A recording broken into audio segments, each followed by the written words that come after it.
What's up, everybody? This is Kayla Harrison. I am a two-time Olympic champion, a two-time PFL champion, and soon to be UFC champion. I started judo when I was 6. Really, the story goes that I saw a karate commercial on TV, and then I was running around the house like breaking stuff, and my mom had taken judo in college as like a self-defense course. And so she was like, all right, you know, it's time to get you out of the house. Let's get you into martial art. And she knew how good judo was for self-defense, self-discipline. Yeah, so she took me to the local dojo, and I don't know what it was about judo specifically, but like, I definitely believe in love at first sight because I fell in love. Like, that was it. I never played any other sports growing up. That was it. It was just judo. I think maybe when I won the Junior World Championships in Thailand, I was like 18. I was like, oh, wow, like, I'm good at this. Like, I won a big tournament. Like, this is good. Like, but before that, I wanted to be really good at it. I just didn't know if I was. I mean, some days I just still can't believe it, I guess. Like, sometimes I'm like, oh, the Smithsonian has like my black belt in the museum because I won the first gold medal for our country. And I'm just like, what? It's crazy, but it also taught me that you can do anything you set your mind to, even if no one's done it before. It's still possible.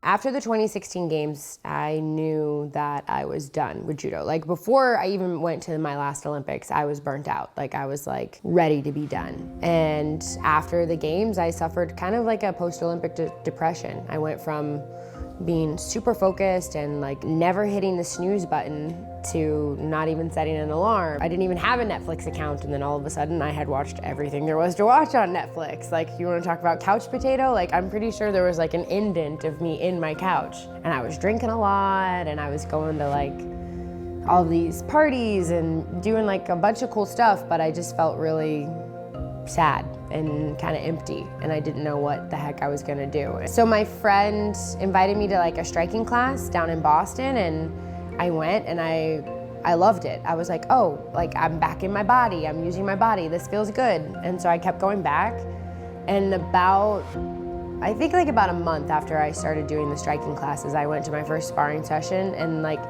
this little 105-pound chick like front teeped me to the face, and I like went flying back, and I was like, what the hell is that? Like, and that was it. I was hooked. I was like, all right, we're doing it.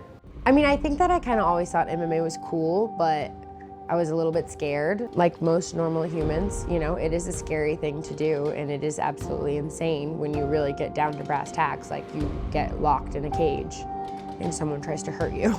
Like, it's pretty nuts.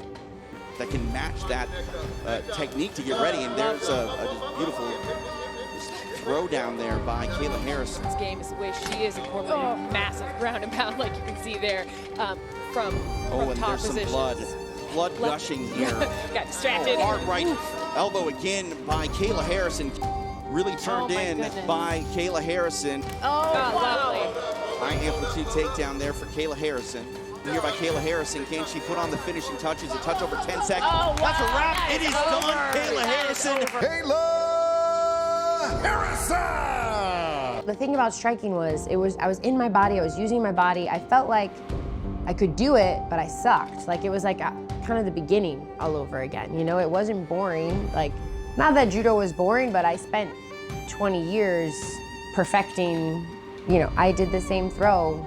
Like, everyone talks about like 10,000 hours. I probably had like 100,000 hours in judo, you know, like we're talking like a ridiculous amount of time. And so I just really loved the challenge of it, and the way that I could use my judo to get me out of trouble, but I had to learn other stuff. Like, I had to get better. I had to keep growing.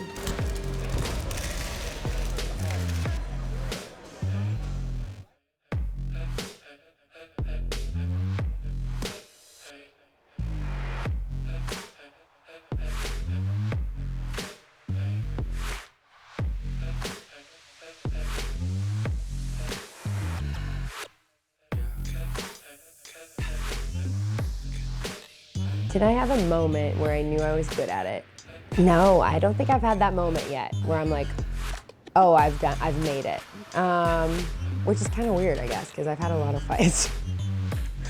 It's different. It's different in judo. You have a tournament like every month, so you're just like competing. You get so used to it, and I definitely feel like I'm really good at what I do in the gym. Like, I'm like, oh no, like I'm the baddest bitch on this planet. Like every time I spar, but you don't fight as often as you would compete in a judo tournament. So I think still sometimes there's a little bit of like, are you?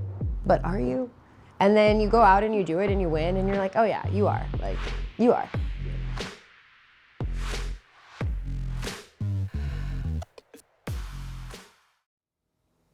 I guess just the privilege of getting to be a mom, you know? And it's something that I try to be very intentional with. I truly believe everything happens for a reason, and God gave me these 2 kids, and together we're like healing each other. They've just made me so much better in every possible way. My sister struggles with addiction, and my mother at the time had custody of the kids. She had a stroke. Like a couple months later, her husband very suddenly passed away. And so I flew home to Ohio. My mom is recovering from a stroke. She's also grieving. Like, we're all kind of reeling. I just told my mom, like, here, I'll take them for a little, you know, like, let me take them. And we packed up a car and I drove it down here with a 6-month-old and a 5-year-old. And I think I knew deep down that I was never, like, that this was, they were never gonna leave. But I did not know I didn't know what I was doing. I have built a life that I am very proud of and that I spent a lot of years praying for. This is Safe Haven Farms. We have a lot of critters. I have like Noah's Ark going at the house, so I do like animals. My kids and I love, we just have a lot of love to give, so none of these animals have been paid for. They've all been like unwanted at one point in their lives, so. Kayla, go over there while you guys. Kick one more. Over there, Kai. Inside. She's ready. Come on, honey. Good job. This way. No, keep. No. No! You were so close. If I'm not locked in a cage, I'm trying to lock a cage. Like, got him? Did that go in? No. There's more. More in the front. That one's okay. Already pouring sweat. How do you juggle being a mom and being a fighter, or like how? And I was like, I don't. Like, once I became a mom, like that became the job.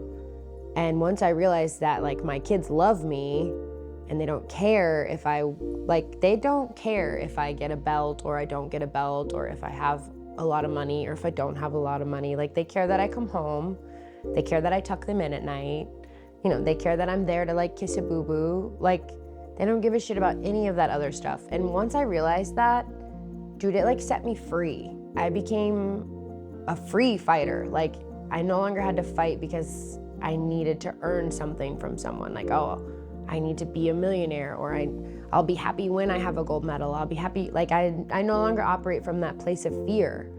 And because I have everything that I need, you know, like my kids and I, we're okay, we're healthy, like we're good. And dude, it's just made me fight from a place of joy and love, I guess, which has been awesome. I definitely spend a lot of time before every fight, like visualizing, and like I have a mantra that I say. But every night before bed, like I train my mind the same way I train my body. So I spend 10 minutes visualizing the day of a fight. Everything from the weigh-in to the ceremonials to the face-off to the next day, the ride to the venue, getting my hands wrapped, a good warm-up, walking down, like buffer, introducing me. I visualize, you know, every night I visualize different ways to win, and then I visualize hearing the words "and new," you know, and feeling the belt go around my waist, shaking Dana's hand, probably giving him a hug at this point. I'm like, 3 fights in, you're getting a hug from me, Dana. Like, get ready. I'm coming for the underhooks. Yeah, I spend a lot of time preparing my mind the same way I prepare my body, and on fight day, it feels like it. You know, on fight day, it feels like it's just a matter of time until I get what's mine.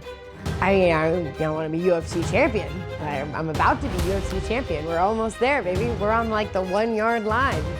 Oh, I can't wait. And then, yeah, we'll go after one step at a time, step by step.